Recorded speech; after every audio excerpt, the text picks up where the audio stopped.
പ്രാർത്ഥിക്കുന്ന ഓരോ ദൈവമക്കളും എക്കാലത്തും ദൈവിക ബലം പ്രാപിച്ചുകൊണ്ടേയിരിക്കണം. 84-ാം സങ്കീർത്തനത്തിന്റെ 5-ാമത്തെ വാക്യം സങ്കീർത്തനക്കാരൻ വെളിപ്പെടുത്തുക, ബലം നിന്നിലുള്ള മനുഷ്യൻ ഭാഗ്യവാൻ, ഇങ്ങനെയുള്ളവരുടെ മനസ്സിൽ സിയോനിലേക്കുള്ള പെരുവഴികളുണ്ട്. അപ്പൊ ബലം നിന്നിലുള്ള മനുഷ്യൻ ഭാഗ്യവാൻ.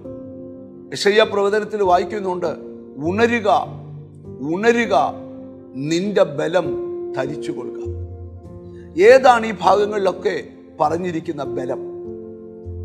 നമുക്ക് ഭക്ഷണം കഴിക്കുമ്പോൾ ഉണ്ടാകുന്ന അക്ഷരീകമായ അല്ലെങ്കിൽ ശാരീരികമായ ബലത്തെക്കുറിച്ചല്ല, മറിച്ച് പ്രാർത്ഥിക്കുന്നവന്റെ ജീവിതത്തിൽ വെളിപ്പെടുന്ന ആത്മീക ബലത്തെക്കുറിച്ചാണ്. ദൈവത്തിന്റെ സാന്നിധ്യവും ദൈവത്തിന്റെ സ്പർശനവും ദൈവത്തിന്റെ ഇടപെടലുമാണ് ഒരു മനുഷ്യന് ബലം നൽകുന്നത്. ഗിദെയോൻ എന്ന് പറയുന്ന ഒരു മനുഷ്യനെ കുറിച്ച് ബൈബിളിൽ വായിക്കുന്നുണ്ട്.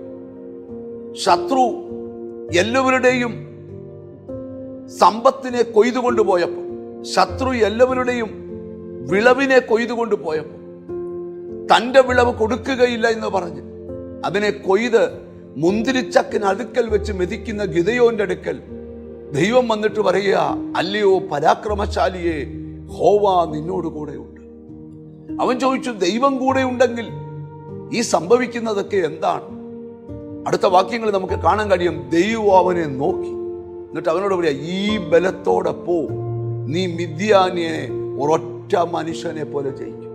കണ്ടോ, ദൈവത്തിന്റെ നോട്ടം ഒരു മനുഷ്യന് ബലമായി. ചിലരെ ബലപ്പെടുത്തുന്നത് ദൈവത്തിന്റെ വചനമാണ്. ഹല്ലേലൂയ. സങ്കീർത്തനക്കാരനായ ദാവീദ് സങ്കീർത്തനം ചമയ്ക്കുമ്പോൾ ഒരു ഭാഗം എഴുതിയിട്ടുണ്ട്, ഞാൻ വിളിച്ചപേക്ഷിച്ച നാളിൽ നീ എനിക്ക് ഉത്തരമരുളി, എൻ്റെ ഉള്ളിൽ ബലം നൽകി എന്നെ ധൈര്യപ്പെടുത്തിയിരിക്കുന്നു. അങ്ങനെ പ്രാർത്ഥനയിലാണ് ബലം ലഭിക്കുന്നത്. ദൈവത്തിന്റെ നോട്ടത്തിൽ ഒരു ബലപ്പെടുന്നു. ദാനിയേൽ പ്രവചനത്തിൽ വായിക്കുമ്പോൾ ദാനിയേലിനെ ദൈവം തൊട്ടു ബലപ്പെടുത്തി.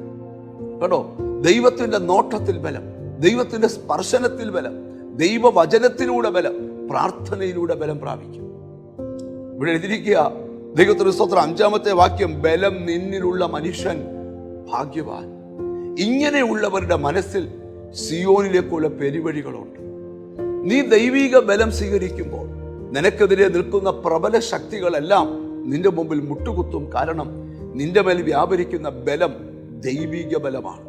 ഈ ദിവസങ്ങളിൽ പ്രാർത്ഥനയിലൂടെ, വചനത്തിലൂടെ, സ്പർശനത്തിലൂടെ, ദൈവത്തിന്റെ നോട്ടത്തിലൂടെയൊക്കെ ആ ബലം നമുക്ക് ഒന്ന് സ്വീകരിക്കാം. കണ്ണുകളെ അടയ്ക്കാം. ഞങ്ങളുടെ കർത്താവേ, സ്വർഗസ്ഥ പിതാവേ, ഞങ്ങൾ ഒരു മനസ്സോടെ അവിടുത്തെ മുഖത്തേക്ക് നോക്കുക.